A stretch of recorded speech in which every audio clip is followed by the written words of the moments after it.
ঈদযাত্রায় কোনো ধরনের নিরাপত্তা ঝুঁকি নেই বলে জানিয়েছেন পুলিশ মহাপরিদর্শক আলী হোসেন ফকির।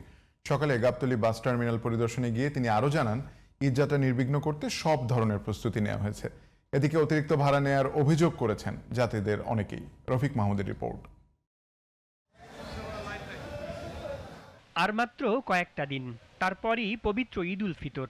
পরিবারের সাথে ঈদ করতে ছুটির প্রথম দিনের সকাল থেকেই রাজধানীর গাবতলী বাস টার্মিনালে ভিড় করেন ঘরমুখী মানুষ। পর্যাপ্ত বাস থাকায় নির্বিঘ্নেই ঢাকা ছাড়ছেন তারা। তবে কোনো কোনো রুটে অতিরিক্ত ভাড়া নেয়ার অভিযোগ যাত্রীদের। না, আমি তো নর্মালি যাই 580 টাকা করে, এখানে হয়তো 800-700 এভাবে চাচ্ছে। হ্যাঁ, অলরেডি চেয়েছে।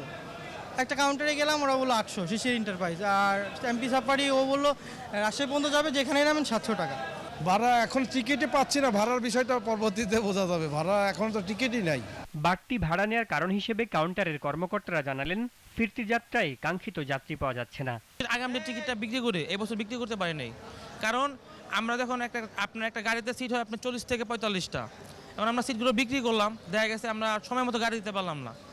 যাত্রীরা ভোগান্তি হচ্ছে, আমাদের ভোগান্তি হচ্ছে, যার কারণে আমরা আগাম কোনো টিকিট বিক্রি করতে পারি নাই। বাজারে তো কোনো টিকিট থাকার কথা ছিল না, অনেক যাত্রী হওয়ার কথা ছিল, গাড়ি ফুল হওয়ার কথা ছিল, সেক্ষেত্রে ওরকম তো যাত্রী নাই ভাই, যাত্রী একদম ফাঁকা। এদিকে বেলা 11:30টার দিকে গাবতলী বাস টার্মিনাল পরিদর্শন করেন পুলিশ মহাপরিদর্শক আলী হোসেন ফকির।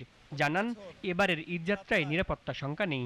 সারা বাংলাদেশে সকল ইউনিটকে বলে দিয়েছি, শুধু ট্রাফিক নয়, এই ঈদযাত্রা সুষ্ঠু সুন্দর করার জন্য সকল ইউনিটের অফিসাররা এবং ফোর্স এখানে ডিপ্লয় থাকবে, সব সারা বাংলাদেশে সব জায়গাতেই।